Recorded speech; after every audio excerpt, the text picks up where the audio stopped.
Specific examples of how to narrow your further focus. Let's say that you found an individual subdivision that you see has a high turnover rate. It's a style of home that you like, and it's an area that you want. You know who the people within it are.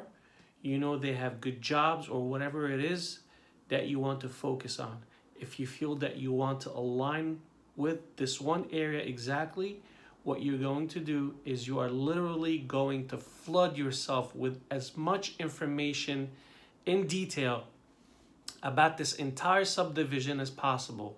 When it was established, who the developer was, when the first, second, fourth, and fifth phases that happened, what changed in the long range along that way, who's buying, who's leaving, how long they're typically staying, however many months, years, whatever it is.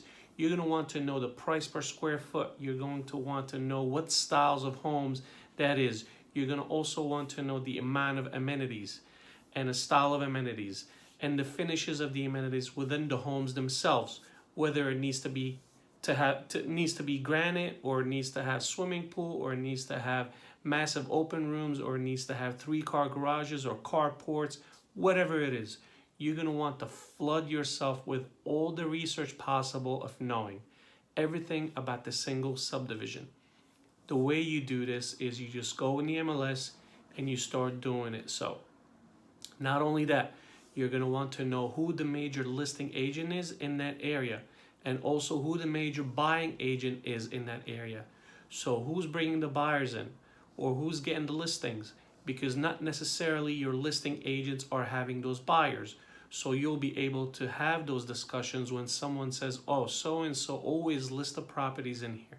You can show them stats and say, well, yes, they might list them, but they're not the ones selling them.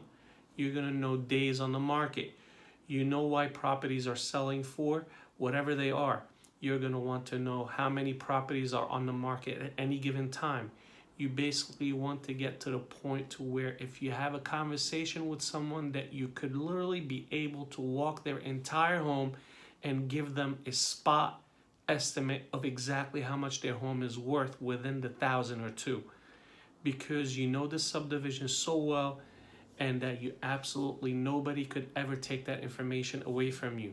That is one thing that becoming an expert is absolutely pivotal if you want to narrow your focus. So do that, become an expert, narrow your focus. You will absolutely obliterate the competition because they won't even take the time to do something like this. Most don't even know how.